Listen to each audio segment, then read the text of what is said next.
It is Monday, September 15th. I'm Scott Seidenberg. Here's what you need to know to make today a better day. We have a Monday Night Football doubleheader that will wrap up week 2 in the NFL tonight. The Tampa Bay Bucks at the Houston Texans and the LA Chargers here in Vegas taking on the Raiders. We have to play Monday morning quarterback, recapping all the good wins and the bad losses from yesterday in the NFL. Jared Smith joins me here on this Monday morning quarterback edition of Better Day. And Jared, let's start with the game that's freshest in our minds, and that is the Sunday night football game, which the Atlanta Falcons defeated the Vikings 22-6, and we did not have a touchdown for the first 56 minutes of this game. If you were holding one of those no touchdown tickets, boy, what a sweat that was as you were about 4 minutes away from cashing that major ticket until Tyler Algier scored the only touchdown of the game last night. What did you see between the Vikings and the Falcons last night? Yeah, I think it was 190-1 for the no touchdown. We'll get one of those at some point this year. You just don't know which game it's going to happen in. I mean, listen, I think this was a very fluky Sunday of games results. I started doing my fluke report, and obviously all the sides that I bet were the ones that were on the wrong end of it. This wasn't one of it. This was a decisive win for Atlanta. They won yards per play, dominated turnovers, committed fewer penalties, didn't take as many sacks. They were terrible in the red zone, 1 for 5. But I think the biggest takeaway from this game was, Atlanta's defense is starting to become a formidable unit. I love their defense last week. I mean, they really held Baker Mayfield in check. He had a couple of really nice drives, key drives late in the game, where Baker's got a little bit more of that experience, that moxie. J.J. McCarthy, not so much. And Minnesota was just kind of ravaged with injuries. We'll see what they do at quarterback down the road. I mean, I'll be honest, the 2 games for J.J., he's played maybe 1 quarter out of the 8 quarters of good football, right? The 4th quarter, I think, against Chicago. And you just keep having to downgrade Chicago based off of what you saw Minnesota do last night on offense. But Atlanta's offense looks good. Bijan was running it. Penix looks decisive. I thought that could have been a more lopsided score. They had that weird fluky turnover where Drake London got the ball punched out. I really think this Atlanta team's legit. I don't know if they're good enough to unseat Tampa, because Tampa's already got the head start in the division. But I think this is a playoff team in the Falcons. I think that pass rush is really good. Both the rookies got sacks. And I think Penix looks comfortable in the pocket. Yeah, Penix looked all right. I question the play calling, which it's now multiple years now that we're questioning this Atlanta play calling. Bijan Robinson, who I guess last night the NBC broadcast made it known that he's going back to Bijan. Okay, so my correct pronunciation is Bijan. That's over with now. We can call him Bijan. He was averaging over 8 yards per carry, but yet on 3rd and short, multiple times, the Falcons take him off the field and hand the football off to Tyler Algier, and they don't get it. And instead of going for it on 4th down at the red zone, they settle for field goals. The Falcons kicked field goals last night from the 15-yard line, the 10-yard line, the 20-yard line. I mean, what are we doing here? They got away with the win last night, and maybe that was Raheem Morris saying, hey, I know my defense is not going to give up any points in this game. But in the NFL in 2025, that is not a formula for success. Again, it worked out last night, but in most games, that's how you lose, is by settling for field goals. Yeah, that's fair. 1 for 5 in the red zone is not going to get it done. I think situationally, though, you have to know your opponent, right? If you're facing the Chiefs, maybe you go for those, but you're facing the Vikings, essentially a rookie quarterback. Who, again, has played, I think, 1 good quarter of football in his first 2 games. So I think in that situation, conservative is probably the right approach. You got out of Minnesota with a win. Very tough place to play. I think that was my biggest takeaway from the first quarter. While the game was still kind of, in contest, it did feel like the home field advantage for Minnesota is probably one of the best in the sport with how loud stadium gets. It's been for the past couple of years now. Yeah, that is a formidable home field advantage. The irony is Minnesota's about to go on the road to Europe for 2 weeks after their game coming up this week. But Yeah, I think just in general, it's more situational football. Atlanta, obviously, you're not going to win a lot of games against premier teams going 1 for 5 in the red zone, but I don't really think Minnesota's a premier team this year. Yeah, that's a fair point. The game does go under. One of the very few unders that we had yesterday, 10-3 to the over yesterday, and it's the reversal of what Hmm. happened in week number one, where it was dominated by the unders, and then of course I was on the under on the games that went over. Well, it was dominated by the overs this week, and of course I was on the over on the games that went under, including last night's performance. So just I can't do anything right now when it comes to the NFL. But did get lucky with the team total of the Falcons going over last night, 20.5. Had to wait till the final couple of minutes for that one. So Atlanta now 1-1 on the season. The Vikings also 1-1 on the season, and we look ahead to moving forward for both of these teams. Let's talk about the other results from yesterday. The Super Bowl rematch goes to the Eagles, 20-17 over the Kansas City Chiefs, I am honestly, I know that the Chiefs did score a touchdown, and they got the football back and score a touchdown. I was surprised, and I'm curious your thoughts watching this game to see Andy Reid punt in the fourth quarter down 20-10 there. I did not think that they were going to get the ball back. Now they did get the ball back with what it was like 2 minutes left or whatever. They scored the touchdown. Kudos to them.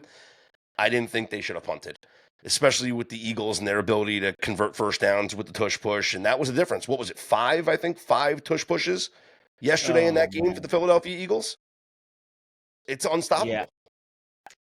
I've made up my mind on this play. I think this play needs to be banned. I do. Okay. And it's not because it's unstoppable. It's not because the Eagles run it better than everyone else. It's because it's impossible to officiate this play properly. Um, you're now getting this situation where teams are loading up so much from it that the snap is getting muddied. You get both teams jumping off sides, Yep. multiple false starts, multiple offsides. Like it's kind of become not a football play. And that is a problem.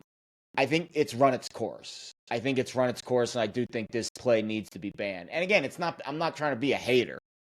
The Eagles have created something. They've created a monster because now teams are trying to stop this play in such a, I guess, violent way that it's impossible to officiate. Again, go watch the replays of the tush pushes. Both teams jumped off sides multiple times, and it's just the refs are just allowing it to happen because they don't know what's up and what's down with this play. But that's neither here nor there. We can't do anything to fix that this year. It's going to be a play. It's going to be a thing. The Chiefs deserve to win this game. They out plus 1.5 net yards per play. They lost turnovers, but they played well enough to win this game. They just didn't execute in the big spots. You get that fluky pick in the red zone, flip the Well, game. that's the play. That's the play. I mean, That's the that is play. yeah. Even if that's incomplete and the Chiefs kick a field goal, we go to overtime. I think the Chiefs win the game. I mean, But it yeah. bounces That's right to the Eagles defender, mhm. and he makes the pick. And the Chiefs, right, like that maybe is kind of the story of the year so far. The Chiefs are just a second off.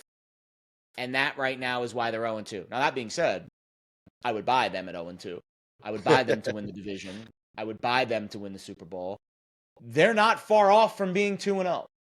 And the Eagles are not I'm sorry, but Jalen Hurts for 4.5 yards per attempt, 3.7 yards per play. That is, I'm sorry, they're not a good team right now. Their defense playing really well, but their offense is trash. So I'm not high on the Eagles right now for sure. I don't think they should be oh wow, we played this great game in Kansas City yesterday. No, like you made one play defensively in the red zone, it flipped the field, and you held on for dear life, and you had some rugby scrums go your way. Like very ugly game that the Eagles were able to win. That play changes everything. I mean, Kelsey. Yes. You got to catch that ball if you're Travis Kelsey, by the way. Like, that's just unacceptable. And then to let It it was a down. tough play. He got his head around late. Yeah. It's just the ball bounced in a funky spot. It just, but Usually it that's hit, incomplete. yeah, it hit his arm like in the wrong spot Yeah. and then bounced up and then goes right to the defender. So, like, think about that. They're at the worst case scenario, the Chiefs are getting a field goal there. Yeah. Instead, it's like you got to think about I mean, you want to talk about EPA. I mean, that is a complete EPA flip there of in that possession, because then the Eagles then go down and score a touchdown. So it's a 13-10 game. At worst, this is going to be a 13-13 game, or the Chiefs taking the lead, and instead it's a 20-13 swing the other way. I mean, it's and you can't assume the touchdown. It's actually a little bit more than a field goal with the EPA there, so it's a little bit more than 3. It's around 4.5 probably, and then on the other side. So it's a 4.5 and then maybe a 3 on the other side. It's like a 7-point swing, easily 7 or 8-point swing in terms of expected points on that one play. It's ridiculous how that changes the game. And you look at the Chiefs now, 0-2, and everyone's going to bring up the whole 0-2 teams and what the record is of making the playoffs after starting 0-2. I will say this: anything pre-2020, I don't care about. Agreed. Because in 2020, the NFL expanded the playoffs. I'm not talking about the 2021 with the 17-game schedule, but the expansion of the playoffs in 2020 gave us more wild card teams. And so there's more of an opportunity now to make the playoffs. Also, then 2021 with the 17-game schedule. So here's the numbers since 2020. 5 of the 41 teams that started 0-2 made the playoffs. So only 5 of the 41 teams since 2020. Here's those teams. 2022, the Bengals. 2023, the Texans. And 3 teams last year, the Broncos, Rams, and Ravens, all made the postseason last year after starting the season 0-2. The season's not over for the Kansas City Chiefs. They're going to make the playoffs, guys. And let's leave it at this. Let's even say they don't win the division and they're the wild card. Mm-hmm. They're going to be favored, probably, in that first wild card game. Because if they do make the playoffs, that means they turn their season around and everything's hunky-dory again. Mm-hmm. I'm sorry. I am a very strong buy on anything Chiefs related if we get bad numbers that flip open. Now, I haven't seen the futures market pop back up yet. I'm on BetMGMs right now, maybe some other shops that aren't available here in Vegas. They do have some futures markets that are available, but are you getting a better price? Because Denver lost. The Chargers and Raiders play tonight. One of those teams is going to be 1-1. First place? The Chargers and Raiders playing for first place in the AFC West. How about that? Everyone told me Denver was going to unseat the Chiefs this year. Maybe it's the Raiders. How about that? And what if the Raiders win this game tonight at home? But I am buying the Chiefs. I am buying the Chiefs. We have a yes-no price. Chiefs to make the playoffs. Yes, -165. No, +135. Let me see what they were to start the year, to be fair. Because obviously that's an important. Yeah, they were -450 back in August. Yeah. I'm buying at -160. I'm buying too. What's the division price? I think actually I wouldn't bet the division price until I see what the Chiefs or until the Chargers Raiders result tonight.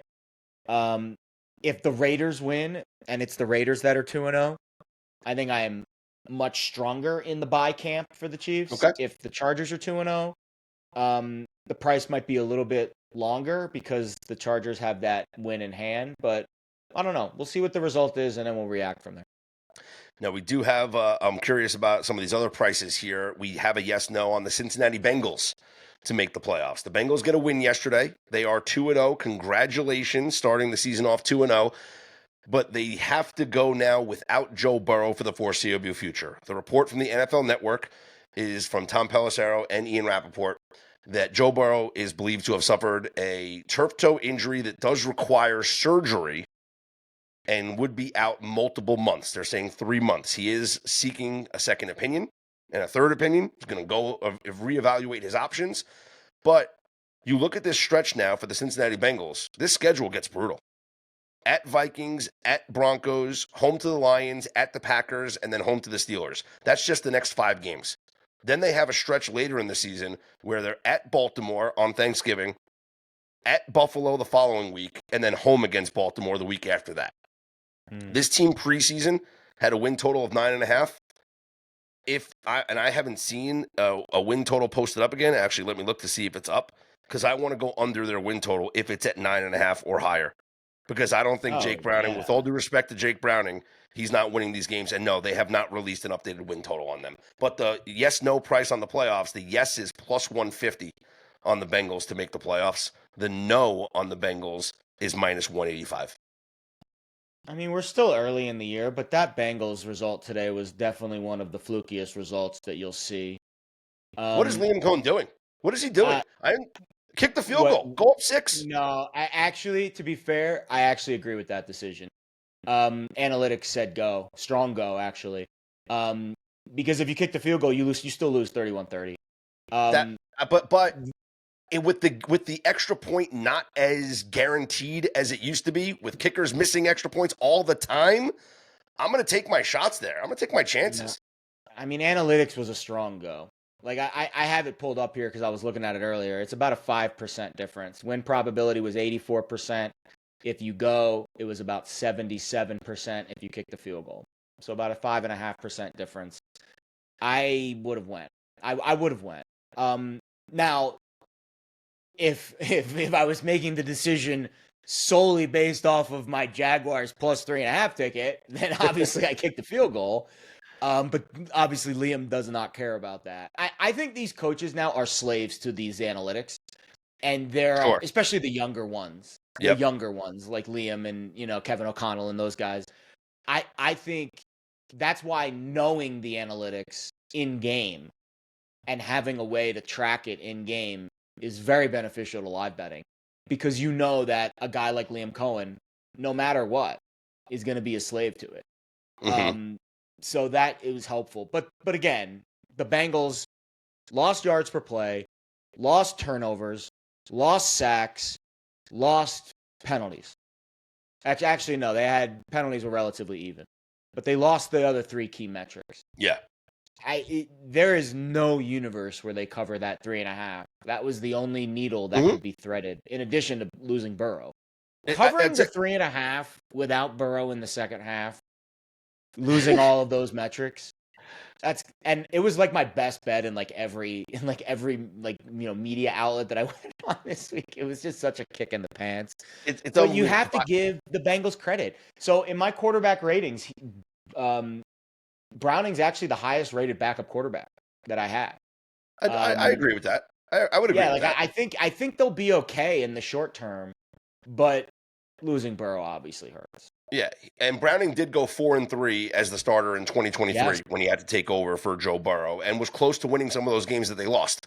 So there was a chance for them there in that year. I'll say this, and I said this about the game yesterday. If I told you the Jaguars score 27 points, Joe Burrow gets hurt, Jake Browning throws 3 interceptions, and I will give you Jaguars plus 3.5. How much money are you betting? Oh, my God. Well, I felt the same way about Saturday. You tell me Georgia scores 44. Yeah. I tell you in a million years they cover 3.5. But I bet my mortgage on them covering 3.5 if you tell me they score 44. But listen, this is why, and I know there's a lot of people listening that have followed you for a long time, that have been around. Like, there's not a lot of novice gamblers probably listening to you, so maybe this will fall on deaf ears. But trolling people or being like, ha over like a result, like one result, is just like the dumbest thing in the world, because we track every one of these results and we see which games really, like the way that the stats and the box scores really lead you. And sometimes the ball just bounces in a funky way. And the numbers are odd numbers, right? 3, 7. Like the weirdness of this sport. It's beautiful. I love it. It's my favorite sport. It is the best sport. You can't watch that Georgia-Tennessee game and tell me this isn't the best sport on the planet. But there is a strangeness to it with the results and the scores that we can beat our heads against the wall trying to predict it most weeks. Mm-hmm. What did you make of the Broncos' result there against the Colts? The penalty that gets called there to give the Colts an additional opportunity to kick that field goal. I took a lot of shit on Twitter yesterday because I tweeted out the replay of the video, and my exact quote was, I honestly cannot believe this flag was thrown. Millions of dollars swinging because of a decision by one dude in stripes pleading his case to his 2 work buddies and then believing him. Now, my comment was, on basically only one ref threw the flag. And I understand maybe that's the ref who's supposed to be watching that play, so that's his call and not the others. But this wasn't a quick flag. If you watch that play over again, the kick was up, it was missed, and then all of a sudden, one guy runs in and calls his teammates, the other refs, together. And then they have a discussion, and you see how animated he is versus the other guy. And he's trying to signal and he's trying to say something. The other guy's trying to say something. And they generally had a discussion about it. And then they said, okay, it's your call. If that's what you saw, we're going to believe you. And so that was the flag was thrown for leverage. The pool report was even weak too after the game. Here's the quote from the official, Craig Wallstrad. He mentions the leverage rule, which we understand.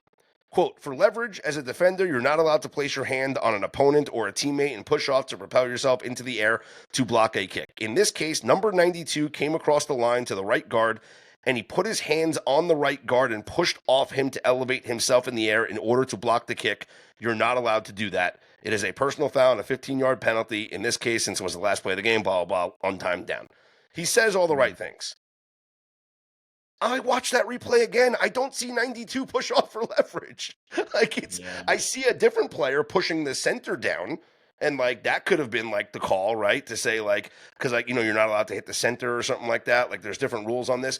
I don't know, Jared. I watch field goals get kicked every single week in football. I've seen much worse that doesn't get called. Agreed. But also, the Colts gained over 7 yards per play on this prestigious Broncos defense, though. Yeah. That's the part of the game that you have to really – and they scored 7 points in the second half. Denver did. And Bo Nix's terrible decision there. You're in field goal range. To throw an interception in field goal range there, you got to eat that play. You have to understand that hey, we're in field goal range. I don't have to force this. We're going to get points and just live to fight another down. For him to force that throw and throw the interception, but then think about what happened after that. The Broncos still got the ball back, still drove into field goal range, kicked the field goal, and missed it. And then the Colts had the chance to go down and win the game. This was, if Will Lutz makes that field goal, I mean, it's a whole moot point. So it's a 5-point game. Agreed. But that's, again, it goes back to just the randomness of this sport. Yeah. But when I look at the stat line, again, you see Indy gain over 7 yards per play on a Broncos defense that people think is the best in the league. You have to ask yourself, all right, maybe Indy did deserve to win this game. Take that one play out, the weird field goal situation, and Indy kind of dominated this game. They won turnovers. They were over 1 net yards per play. If you're gaining over 1 net yard per play against your opponent, you should win most football games, unless you turn it over a bunch, which they didn't. They had no turnovers in the game. They didn't even punt in the game. Indy hasn't punted in 2 weeks. Shane Steichen's your coach of the year right now. The season ended today. What he's done with Daniel Jones is remarkable. And you look at a Colts offense that Ryan Poles, what are you thinking drafting Colson Loveland over Tyler Warren, my friend? I don't know what you're thinking. That's crazy. Yeah.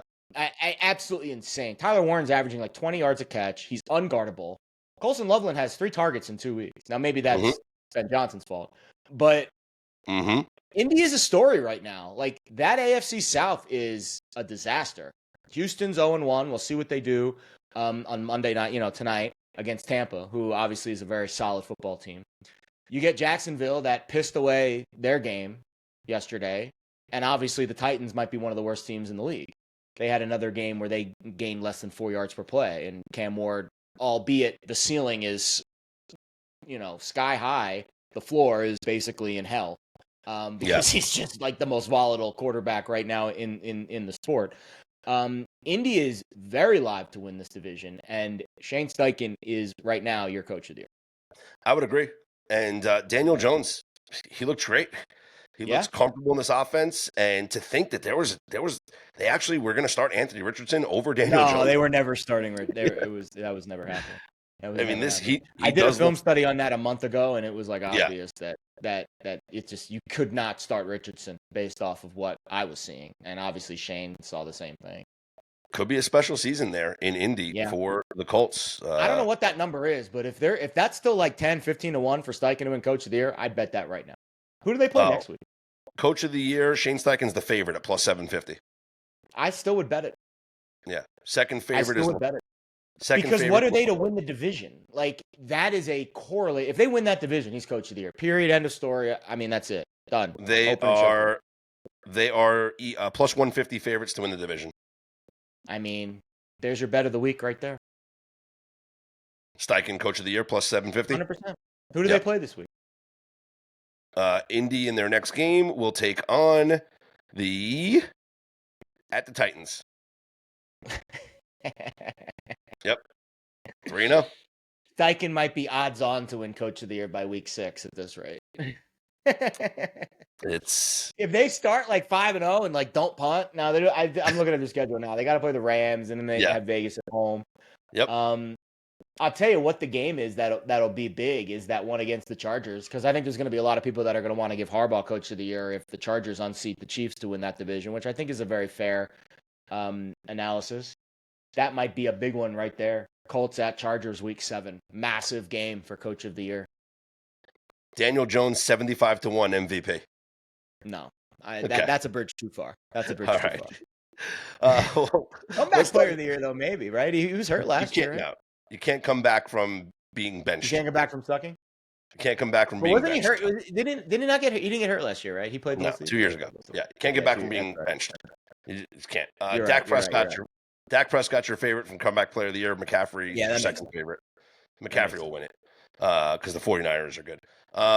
Let's talk about Daniel Jones' old team, the Giants. Russell Wilson, a career game.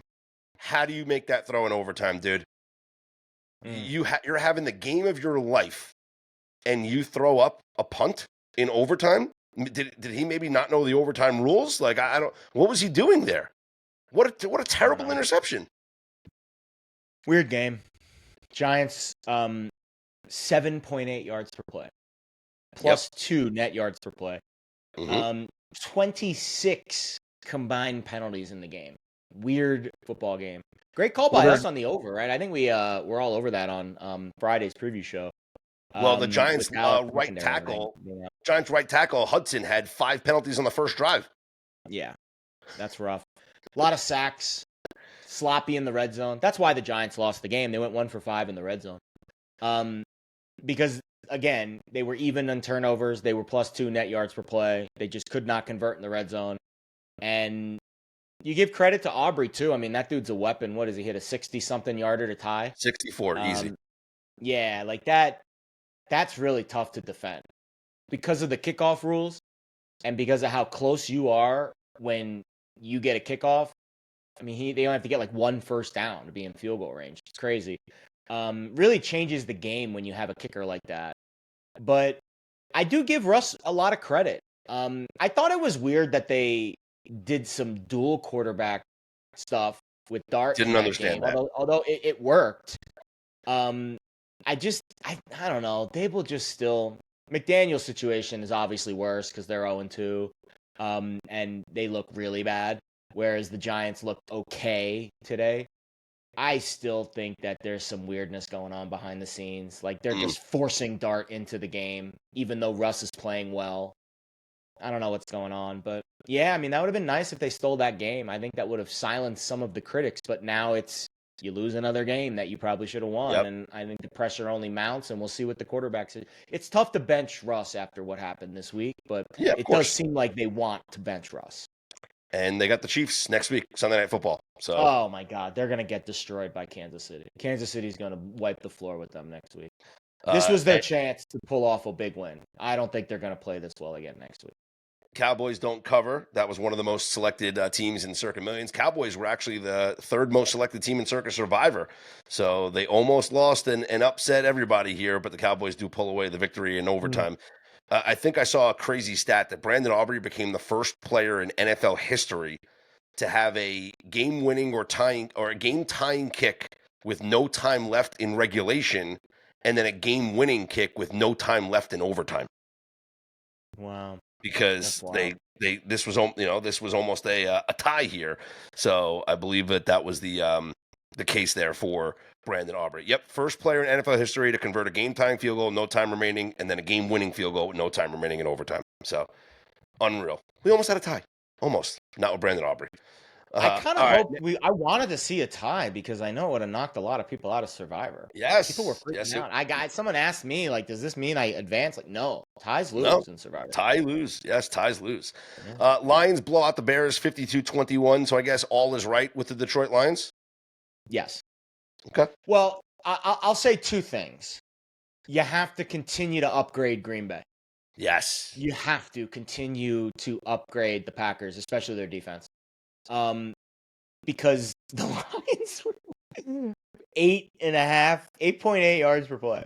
It's wild. Dominant performance. Mm-hmm. Ben Johnson, listen, I think it's a fun story with him and Caleb Williams that I don't think is going to end well. Actually, to be fair, I don't really know if it'll end well or not, but I know it's going down a really dark path right now because he was supposed to be this kind of like savior figure, and you haven't seen much of a increase in their efficiency. Again, they gained 5 yards per play. They turned it over twice, ton of penalties, took 4 sacks. They were good in the red zone, but you've got to, like, I needed to see some kind of improvement, especially considering how much experience Caleb Williams does have. Like, if we get to, like, Halloween-ish, and this is still the vibe where they're just kind of 2 steps forward, 1 step back, I mean, you've got to make a decision on Caleb at some point. I don't think they're going to boot Ben Johnson. They're not going to boot Ryan Poles. He just signed a 4-year extension. But you signed Tyson Bagent to that extension. I wouldn't be surprised if he takes over as the starter at some point. That would be a very interesting path. I don't know at what point you do that, but like you can't continue to lose games to divisional opponents. I think I saw a note that them and the Jets are like the 2 worst teams in NFL history over the last decade in divisional records. It's brutal. Makes sense. Have to win games in your division, and they can't. Yeah. Let's move on. Rams beat the Titans 33-19. Not much to take away from this game, with the exception of the Titans' offensive line is an issue. Cam Ward is going to get sacked a lot this year. And I'm going to start to look at sack props for games involving the Tennessee Titans. Yeah, second week in a row, Tennessee's done a really bad job with the little things. I think that, to me, is the most important thing when I look at a young quarterback. Are you doing the little things around him to help him win? They committed 13 penalties last week, 6 sacks. This week, it was, let me pull up my sheet, it was 10 penalties, 5 sacks. So you're moving in a good direction. You took 1 less sack and you committed 3 less penalties. But that's not all on the quarterback. Yeah. Penalties and sacks is not all on the quarterback. In fact, I would argue that sacks are probably half quarterback, half offensive line. And the penalties, I don't know if they were all on offense or defense. But if you're not doing the little things around the quarterback to make his job easier, you're not going to get a rookie quarterback that's going to come in and light the world on fire. It's very rare that you see it. Even Jaden Daniels got a lot of help from a really good, experienced Washington Commanders team last year. Tennessee might be a dumpster fire. Coming into this game, Tennessee was the second to worst pass blocking grade in the NFL based on their week 1 performance. Even their pass block win rate was subpar. I would venture after this week it goes down even further. So again, I'd be looking at some sack props here for teams that play against the Tennessee Titans. The Patriots beat the Dolphins 33-27. Another weird game. Dolphins take the lead, returning a punt for a touchdown, and on the ensuing kickoff, allow the Patriots to run it back for a touchdown. That was the game right there. Yeah. I think they win the game if they don't give up that. I agree. And it was a weird play. Antonio Gibson bounced off people. Again, they gained almost 7 yards per play. You don't win. Like, if you can't win a football game when you gain 7 yards per play, you're doing something wrong. There's something wrong fundamentally with what's happening. Like, unless you turn it over 1,000,000 times. They turned it over once. I don't know. McDaniel looks like I think he's the first coach gone. I mean, he just looks like he's kind of on wit's end with this situation. I think he had like a weird, he has these like weird quotes, like these like, to win the game, you have to play to win, or like weird, like obvious quotes in the post-game interview that like where he thinks he's, and I do this on Twitter sometimes where like I'll like say something that I think is really smart. And I'm like, in hindsight, yeah, like that was really dumb, but I'm not getting paid millions of dollars to coach an NFL team. So I should get a free pass, where he's again getting paid millions of dollars to coach an NFL team. He should be smarter than this. But if you're gaining 7 yards per play, you should win a football game, but they're 0-2. Yep. Niners, a 26-21 win over the Saints. I said that they're going to be fine with Mac Jones. Mac Jones, 279 yards and 3 touchdowns. And I stress this. Yeah, the first drive didn't work out well, but then he was fine afterwards. Kyle Shanahan wanted Mac Jones. He finally got his guy. Of course he's going to be able to turn him into something. He might not be an MVP candidate, but he's going to win you football games. Yeah. Now, did it Game get manager? did it get dicey at times here at the end? Yeah, maybe. Would you like to see them, extend their lead a little bit more as opposed to, they did turn the ball over, twice, I think it was. They had one turnover.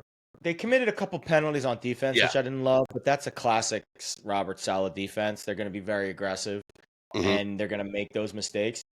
The fluky part of this game was I was on the under in this game, and the Niners. Great call on the Niners. That was a good call. I wish I put them on my contest sheet. I wish I put them on my contest. One of my contests. It was a sneaky sharp call, especially if you got like a flat 3. Because I know there were some 2.5. I actually one of the Splash Sports contests I'm in gave us 2.5. That was a really good line. But 5 for 5 combined in the red zone touchdowns. So, and New Orleans was 3 for 3. That to me is the issue with San Francisco is red zone defense. You can't let a team like New Orleans that is so run heavy convert 3 out of 3 in the red zone. You got to hold them to a field goal. You got to bend but don't break. So that's what you have to clean up. But they held New Orleans to 4.5 yards per play. They didn't lose turnovers. They didn't lose penalties. They didn't lose sacks. The one red flag was you let them convert 3 trips into the red zone and get 3 touchdowns, and they scored 21 points. Those are the only points they scored in the game, the 3 red zone trips. So you got to change. Like, that is the adjustment. But if that's the only adjustment, I trust Saleh to actually make some improvements with that defense. I think San Francisco at 2-0 with Mac Jones, very undervalued team right now, because I do think Jones is going to steady that ship on offense. I would agree. Total no-show by the Jets as they get blown out by the Bills 30-10. The only touchdown they scored was at the end when it was Tyrod Taylor leading the way and getting them some points there late in the game. Just an absolute embarrassment. And the Jets were a popular play here because of how good they looked in Week 1 against the Steelers, and the Bills coming off of the miracle victory there against the Ravens. This was embarrassing. This was flat. There's no other way to pinpoint it. Just it seemed like every possession was a 3-and-out for the Jets.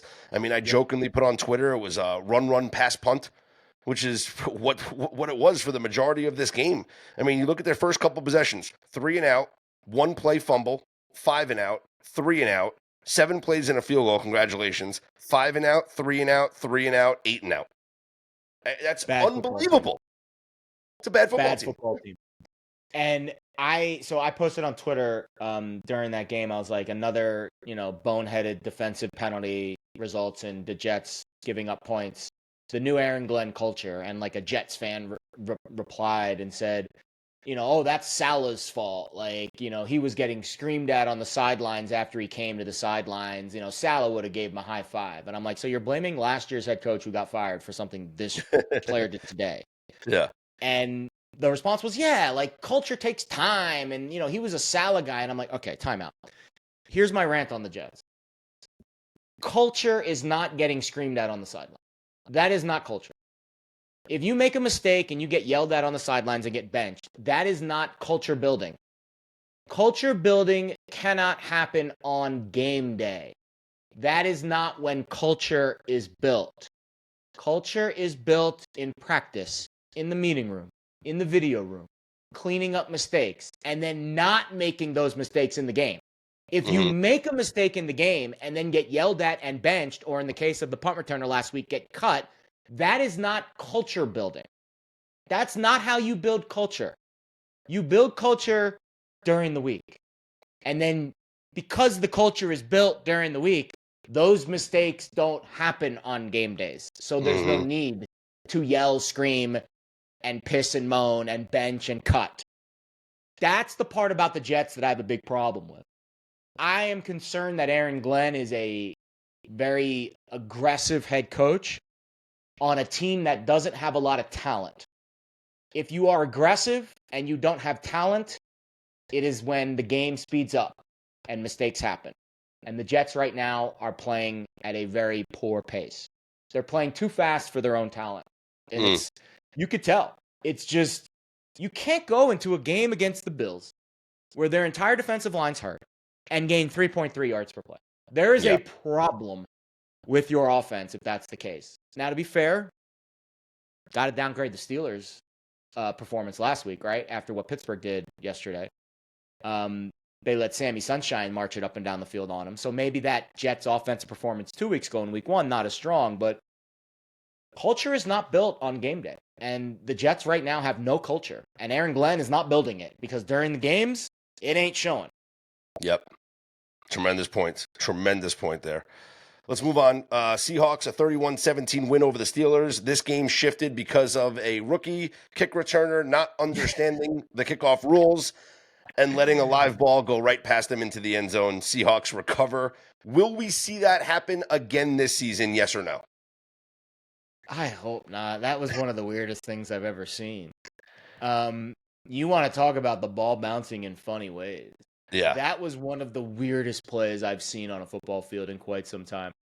But also, you got to give the Seahawks defense a lot of credit. We loved Mike McDonald coming into the year. Loved Mike McDonald. Went into Pittsburgh, shut down, I would say, an offense that is serviceable. I mean, listen, the Jets defense, I know that they're, nothing to write home about, but they still got some dudes on defense. And Aaron Rodgers marched it up and down the field on them last week. 4.5 yards per play this week, 2 turnovers. It wasn't like penalties or anything really hampered Pittsburgh. I just think Seattle's defense was really good. Sure. And Sam Darnold didn't make a key mistake, and that's why they won the game. So what do we think about the Steelers? They beat the Jets thanks to a fumble on the kick return that allowed them to score. They lose this game to the Seahawks. They're 1-1. You can make the argument should be 0-2, or the Steelers a playoff team. No. Okay. My take on the Steelers coming into the year was, what happens when adversity strikes, and how does Rodgers respond? We'll find out next week. They go to New England.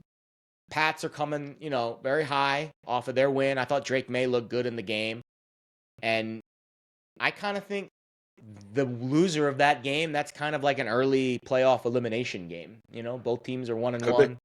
You get both teams that maybe didn't deserve to win their one game that they won.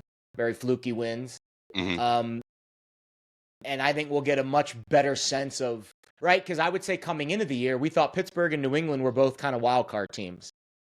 And we'll get a very good sense of the under 8.5 on the Patriots. So yeah, both of those teams had the same win total coming into the year, 8.5. Maybe there been some fluctuation there with the odds, but pretty much those were, teams that you would consider in the mix for a wild card berth.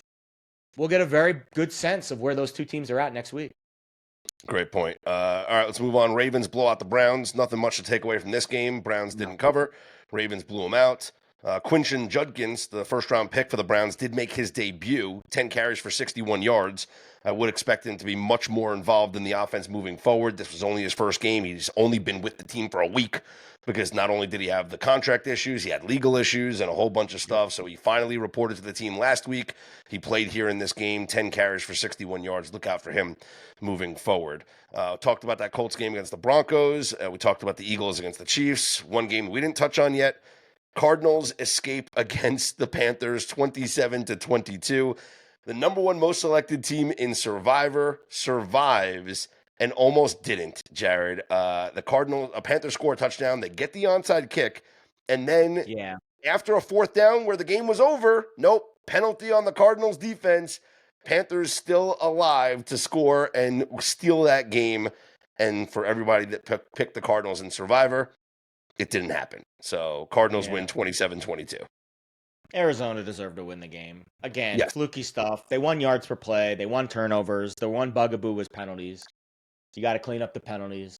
But I'm high on this Arizona team. I really do like this Arizona team a lot. And that AFC, two cupcake games to start the year. I mean, come on. Very true. Saints but and still, Panthers. New Orleans is. I think New Orleans is a tougher team than we expected. They're grittier. They're fighting at least, and I think Rattler is not as bad as I thought.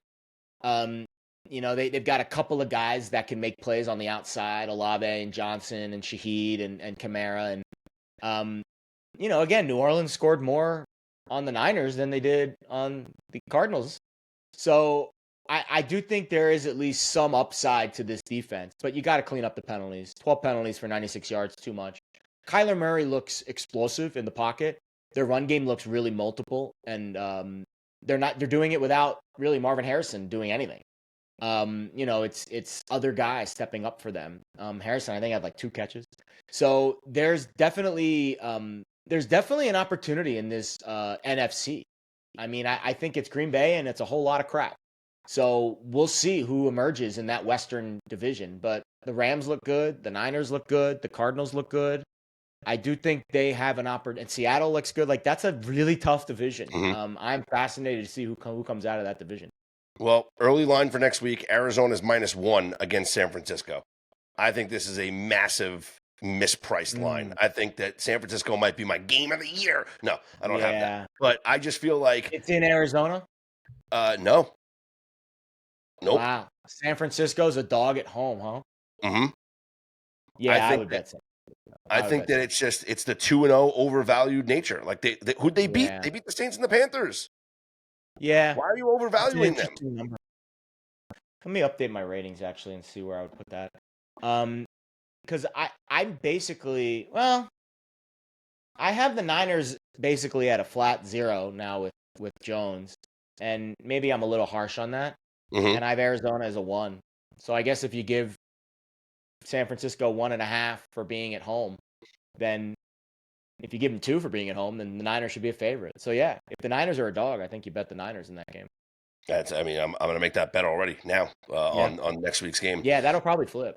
Yep. Okay, before we get to the 2 Monday night games for tonight, let's quickly recap some of the trends that we gave out earlier in the week up on betterday.com. We talked about some of these fade systems.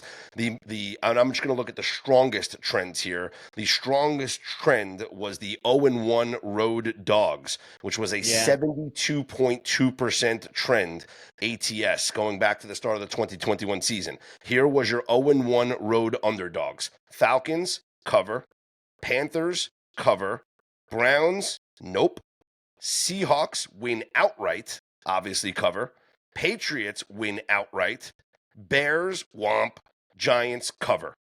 So of the 1, 2, 3, 4, 5, 6 of the 7 teams, 5-2 with 2 outright wins by the dogs. It's pretty good. I mean, listen, it was a 70% trend and they went 71%. So I think that was obviously the one to back. The 0-1 dogs off a 10-point loss also went 2-0, Panthers and Giants. The other ones were kind of hit or miss.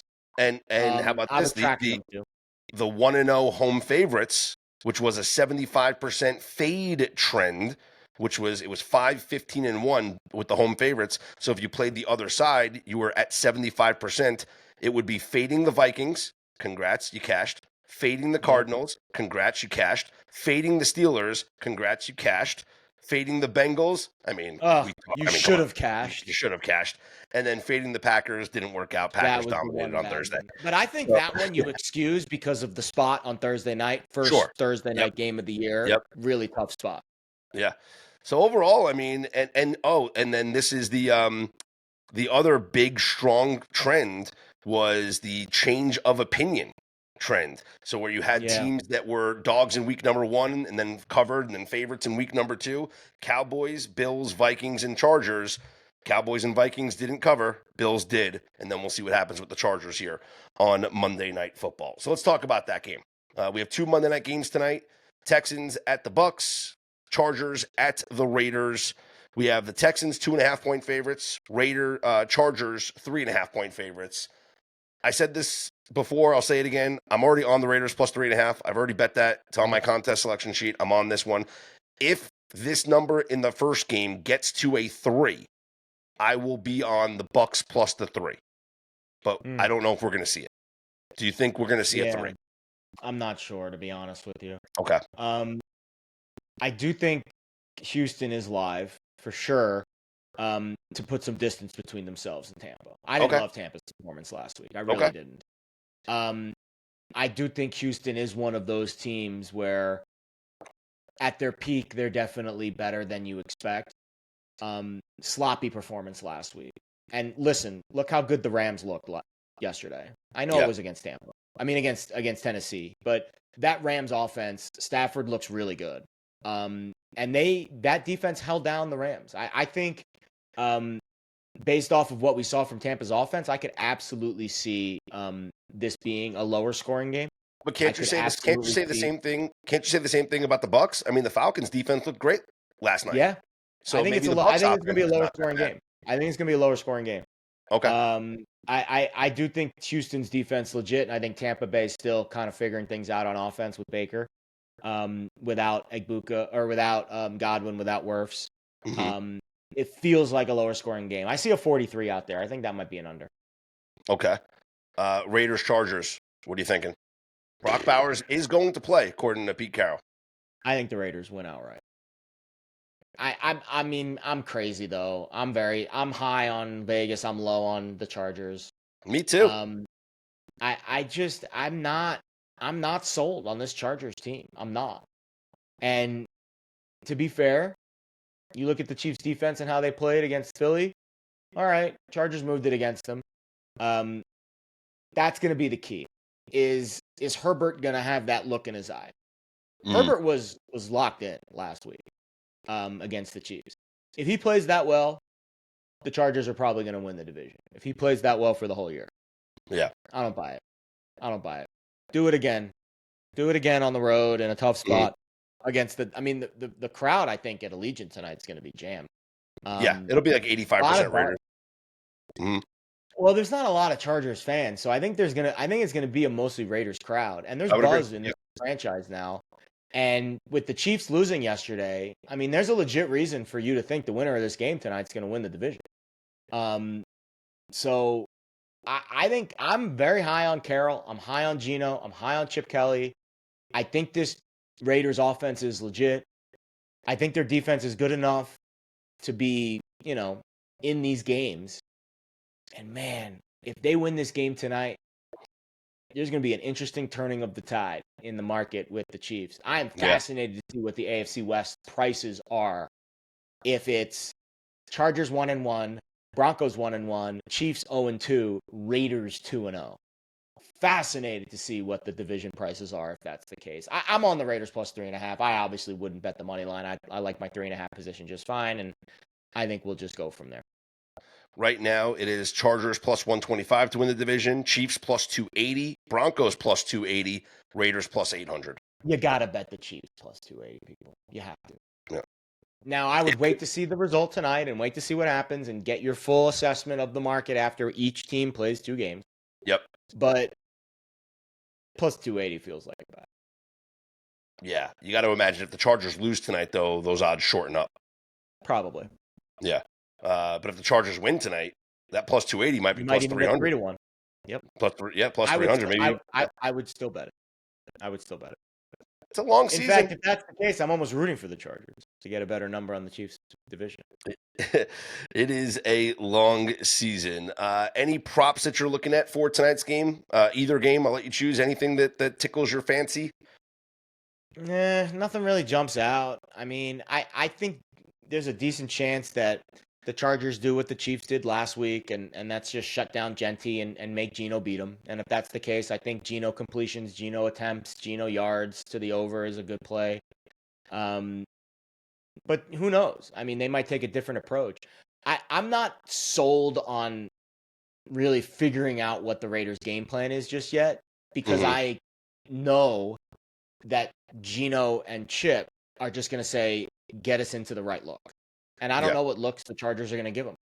So unlike other teams where it's like, I kind of have a sense with a younger quarterback, with a younger OC, you kind of have your game plan going in and it's going to be rock solid. I think Geno and Chip have a lot of freedom to adjust. And that makes the prop market a little bit tougher, I think.